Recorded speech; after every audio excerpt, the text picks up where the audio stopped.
सबकी अंगूठे की रेखाएं अलग अलग है, थंब इंप्रेशन सबके अलग अलग हैं। प्रभु ने सबको अलग अलग बनाया है, तो हम किसी से अपनी समानता को कंपेयर करने की जरूरत ही नहीं है, हम बिल्कुल भी अलग हैं। जय जय गुरुदेव। वो ऐसे बन गया, मुझे ऐसे बनना है, वो ऐसे बन गया, वो ऐसे बनना है। पृथ्वी में दो व्यक्तियों की अंगूठे की रेखा मिल सकती है क्या? नहीं। बोलो। तो दूसरे को देख के हम तरसने का काम क्यों करते हैं भाई? बताओ। दूसरों का जब उसकी रेखा अलग है तो उसका स्वभाव अलग होगा, आपका रेखा अलग है तो आपका स्वभाव अलग है। आज से मेरी बात मान लो, आप किसी जैसे कॉपी मारने के लिए कोई कार्बन कॉपी बना के भगवान से भेजे गए नहीं हो। आप एक विशेष किताब के रूप में स्पेशली विशिष्ट रूप से प्रकट एक धरती की आत्मा हो। जय जय गुरुदेव। आप क्यों किसी से अपना कंपेयर करते हो? किस जैसे बनना है आपको? बोलो किस जैसे बनना? आज बोलो। चाइना में आप जाओ ने, कभी चाइना कोई गए हुए हैं? बड़े व्यापारी बैठे हैं, चाइना गए होंगे, कोई चाइना गए हुए हैं?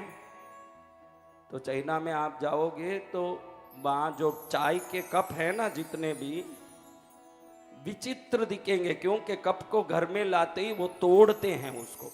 क्या भाई, नया कप लाए दिनेश जी गुरुदेव। और उसको तोड़े? पागलपना कहलाएगा ना। जी गुरुदेव। नया कप लाए, तोड़े, फिर एडहेसिव से उसको चेपे, वापस उस कप को बनाए। क्योंकि जब उसको बनाओगे कोई भी कंपनी का कप बनाएगा चाय का तो एक सरीका ही तो बनाएगा, क्योंकि डाई से बनेगा, सब समान होगा। समान होगा। लेकिन टूटेगा तो क्या समान टूटेगा? नहीं। हर कप अलग अलग टाइप से टूटेगा। फिर उसको चेपते हैं, क्योंकि मैं अगर अलग हूं तो मेरा चाय का कप भी बिल्कुल डिफरेंट होना चाहिए।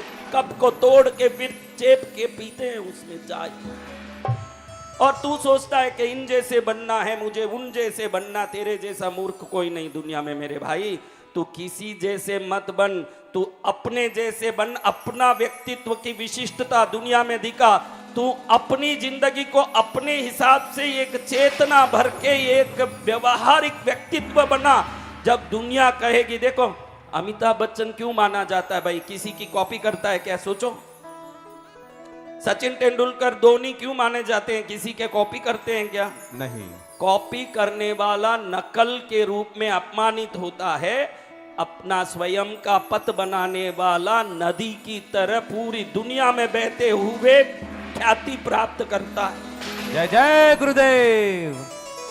नदी देखो अपना रास्ता बनाती है कि किसी के रास्ते में जाती है? अपना स्वयं रास्ता बनाती है। तो तुम लोग नदी की तरह होना चाहते हो कि कुएं की तरह? आज एक खास बात आपको बताऊं, जब तक लोग बैठ जाएं, एक बार पीछे बहुत भगदड़ मची है, आगे जितनी खाली जगह है, देखो भाई कार्यकर्ताओं सुनो, बाहर जो भीड़ करके खड़े रहते हैं उनको रास्ता करके, जिनको बैठना चाहते हैं, बाहर बहुत भीड़ है, उनको बोला अंदर आके बैठे, जगह है वहां। वो सोचते हैं कि अंदर जगह नहीं, क्योंकि पीछे लोग बैठ जाते हैं, पहले वो आगे नहीं आते। भगवान जाने ये पूर्व जन्म में क्लास में पिछले बेंच में बैठे होंगे, वो पहले ही पीछे बैठ जाते। लोग वहां से झांक के देखे कि पीछे भरा हुआ तो यानी भरा ही होगा। ये पीछे बेंच के स्टूडेंट है सब।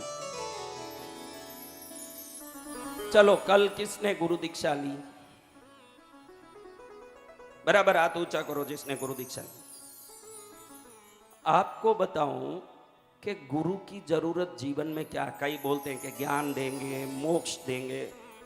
देखो ध्यान रखो, आप इस धरती में जब जन्म लिए तब आपकी मां ने आपको जब पेट से बाहर निकाला तो लपलपता एक द्रव्य उसके साथ पेट से बाहर निकला, जिसको हम एक जेल कह सकते हैं। बाद में धो के बच्चे को शुद्ध करते हैं। क्या बहनों, सही है ना? एक लपलपाता एक द्रव्य शरीर के लिपटा हुआ पेट से निकलता है कि नहीं? ये बहुत विशिष्ट चीज है। आपको मालूम है ये क्या चीज है? ये जो लपलपाता द्रव्य जो है शरीर में, माँ के पेट से बच्चे के शरीर में पूरा सना हुआ निकलता है, ये द्रव्य जिस समय बच्चा बाहर निकलता है तो पृथ्वी के नजदीक जो ग्रह होता है उस ग्रह की शक्ति को ये द्रव्य उस बच्चे के शरीर में डालता है। उसी ग्रह को आप अपना लग्न और राशि बोलते हो, ऐसी शक्ति उस बच्चे के शरीर में इस द्रव्य से आता है। जय जय गुरुदेव। समझ रहे हो बात? अभी अपने इतने लोग हैं हम सब, किसी का मेष लग्न, किसी का तुला लग्न, किसी का कन्या लग्न, किसी का कोई लग्न ऋषभ, कर्क, सिंह, कुंभ, कोई लग्न। ये कैसे होता है? पृथ्वी के चारों तरफ 8 ग्रह, 9वां सूर्य बीच में निरंतर अपने संचार से कोई ना कोई तरंग छोड़ते रहते हैं। जैसे जैसे तरंग बदलते रहते हैं तुम्हारी दशा बदलती है, जिसको ग्रह दशा कहते हैं। क्या कहते हैं? ग्रह दशा। लेकिन जब आप जन्म लेते हो तो जो ग्रह पृथ्वी के सबसे नजदीक होता है वो ग्रह सदा के लिए आपके राशि का स्वामी बन जाता है। वो ग्रह आप पर कैसे काम करता है? वो जो शरीर में बचपन में जब बच्चा जन्म लेता है तो वो लपलपाता द्रव्य जो है पानी की तरह, वो शरीर पर जो है वो फोटो रिसेप्टर है। फोटो रिसेप्टर यानी तरंगों को सदा के लिए आपके अंदर डालने वाला शक्ति प्रभु ने कैसी माया की, आपके पूर्व जन्म के कर्मों के अनुसार आपका इस जन्म में जो आर्थिक व्यवस्था होनी चाहिए, सुख होनी चाहिए, रिश्ते होने चाहिए, आपका स्वभाव होना चाहिए, गुण होना चाहिए, आप जब जन्म लोगे वही ग्रह आपके ऊपर वो तरंग फेंकेगा जो आपके कर्म में जीवन शैली लिखी है। वो ग्रह सामने आ जाएगा, शनि, मंगल, राहु, शुक्र, सोम, सूर्य, और उसकी शक्ति सदा के लिए आपके शरीर में वन टाइम इन्वेस्टमेंट की तरह फीड हो जाती है। और देखो फिर वो व्यक्ति उसी प्रकार से काम करेगा, वो उसी प्रकार से काम करेगा जिस प्रकार से उसका काम होना चाहिए। देखो बता सकता हूं कि किस पर कैसा काम कर रहा। ब्लू शर्ट वाला भाई खड़े हो, में ब्लू शर्ट, हाँ वही जिसको थपका। उठो भाई, उठो। आपका नाम क्या है? वो नहीं, पीछे थपका ना, हाँ वो, इसको तो मैं देखा ही नहीं, वो मेरे सिर ढकता है उसका। तुम्हारा नाम क्या है भैया?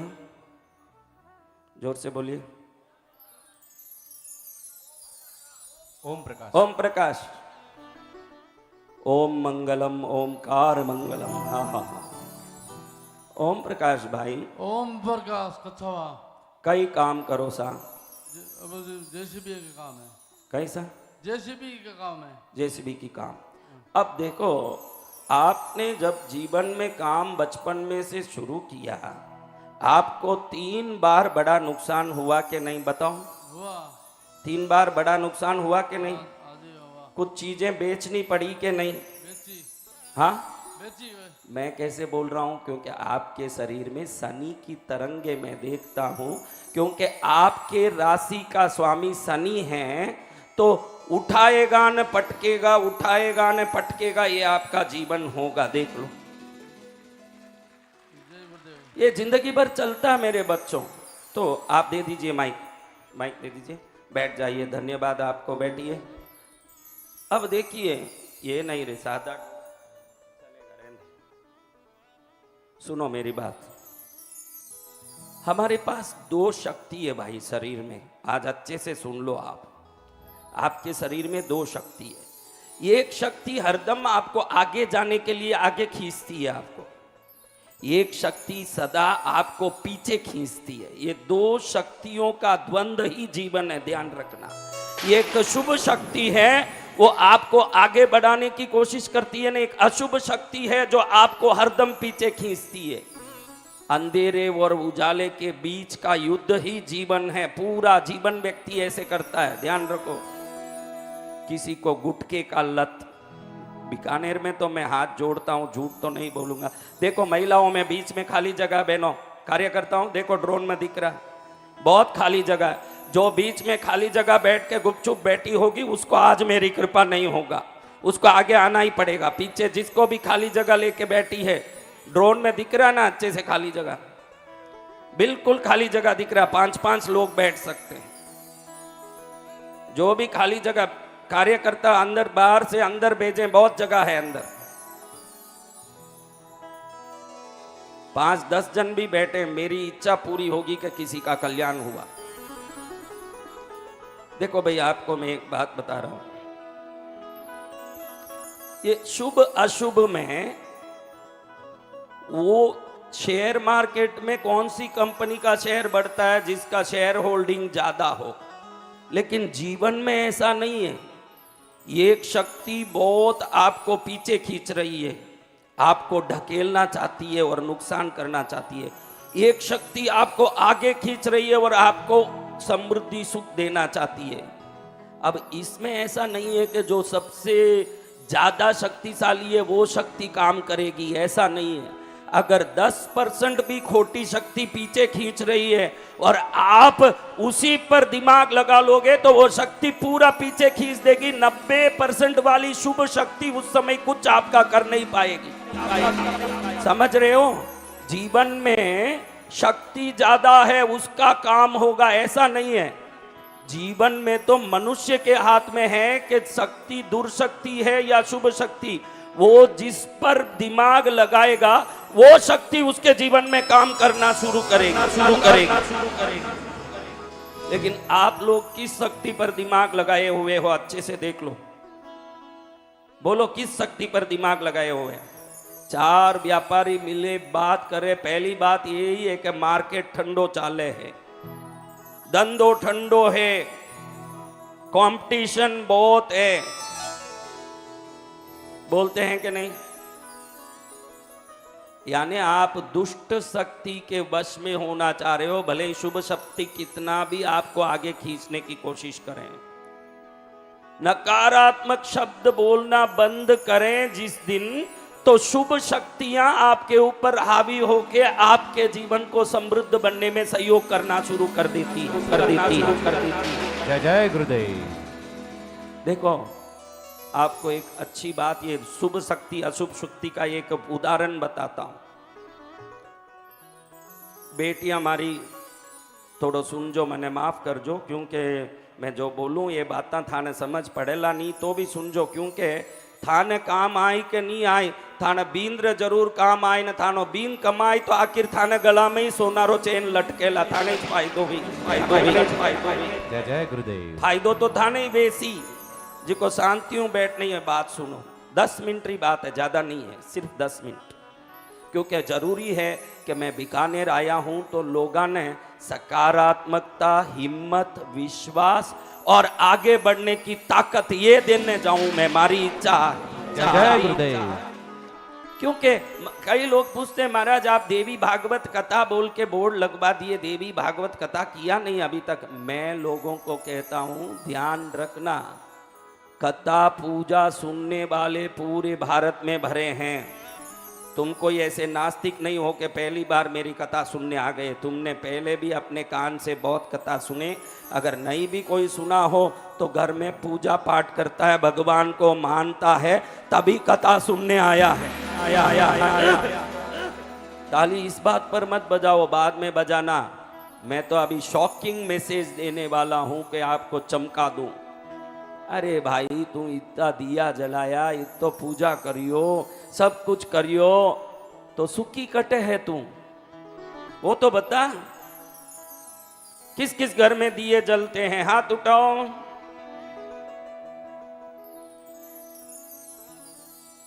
देखो, आज एक बात बिल्कुल क्लियर करना चाहता हूं मैं, या तो भगवान खोटे होंगे या हमारे विचार खोटे होंगे, दो में ही एक होंगे। क्या है बोलो? हमारे विचार खोटे हैं। तो ध्यान रखो, पूजा पाठ फलित तो उनके ही होते हैं जो पूजा पाठ भक्ति के साथ साथ भगवान मेरे साथ हैं तो मैं हर काम में सफल हो सकता हूं, ये सोच के पुरुषार्थ भी करता है।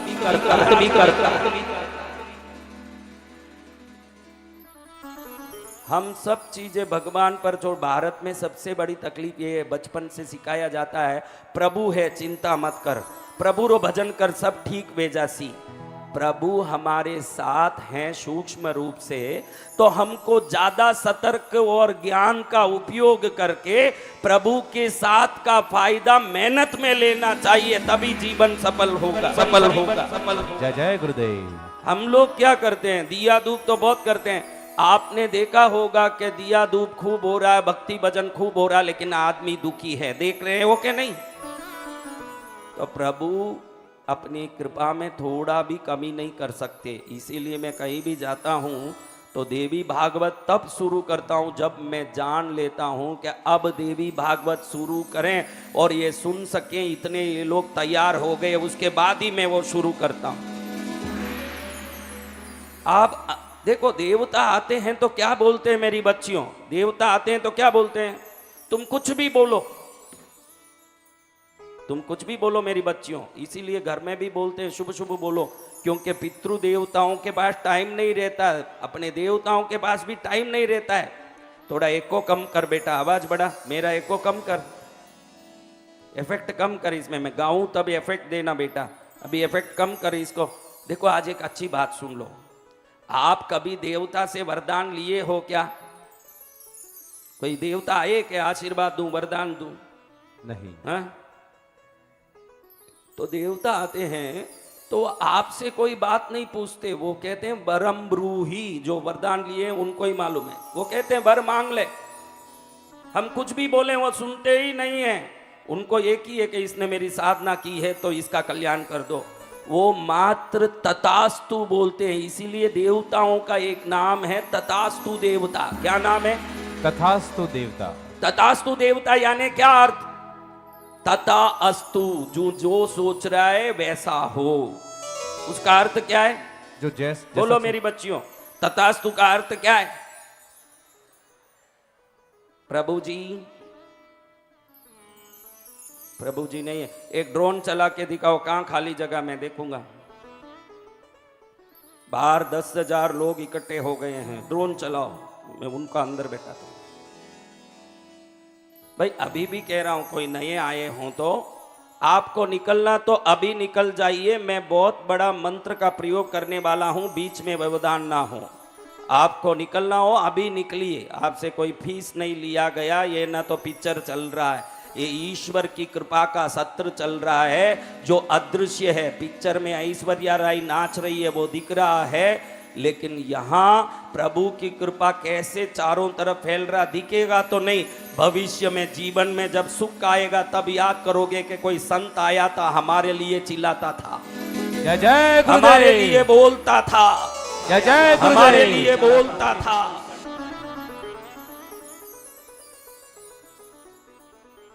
तो महाराज अभी आपके मन में क्या है बेटियों? दुख घणो है, कई मन में है दुख घणो है। देवता कई बोलेला, बोलो, मैं बोलियो नहीं, देवता कई बोलेला, तथास्तु उन अर्थ कई। हाँ ऐसा ही हो, सही है ना? तो ते दुख घणो है बोले तो वाह बोली ऐसा ही हो, ये बोलो रोग घणो है, देवी बोलेला ऐसा ही हो। आज समझ गए बात? आपके शब्द बहुत उत्तम होगा तभी जीवन उत्तम होगा, क्योंकि विचार और वाणी से ही जीवन बनता है। जय जय गुरुदेव। इसका एक अच्छा उदाहरण मैं आपको बता दूं, अच्छे से समझ जाओगे, आज बहुत जरूरी है समझाना। 1962 स्वतंत्रता कब मिली? बोलो बोलो ना भाई। भारत को स्वतंत्रता मिली, आप स्वतंत्र भारत में जी रहे हो, कम से कम उस उपकार के लिए स्वतंत्रता कब मिली वो वर्ष तो बताओ। 1947। मैं तो ऐसे ही पूछ रहा हूं, लेकिन 1962 में यूरोप के ब्रिटेन में, जब संयुक्त यूरोप था, जब लंदन में एक मूवी रिलीज हुआ, इधर तो कोई उसका नाम सुने होंगे पता नहीं, क्योंकि टाइटैनिक की इन लोगों में 5 बहनों ने हाथ उठाया, बस हमने देखा। किस किस ने टाइटैनिक मूवी देखी थी? आज थोड़ा ज्यादा उठा लिए, मैं बोलने के बाद घर जाके देख लिए क्या? उस दिन तो 5 ही देखे थे। चलो अच्छा है। 1962 में एक मूवी निकली, उसका नाम है द लॉरेंस ऑफ अरेबिया। क्या नाम है? The Lawrence of Arabia. हाँ बेटा, उसका नाम था द लॉरेंस ऑफ अरेबिया। उस मूवी ने एक रिकॉर्ड बनाई। क्या ऑस्कार अवार्ड लिया? नो। क्या ग्रामी अवार्ड लिया? नो। तो क्या रिकॉर्ड बनाया? 1962 के लॉरेंस ऑफ अरेबिया लंदन के थिएटर में जब रिलीज हुआ तो जितने हजार करोड़ों रुपयों के कूल ड्रिंक्स बिके, आज तक आबादी उसके बाद कम से कम 20 गुना बढ़ गई, आज तक उतना कूल ड्रिंक बिक नहीं पाया।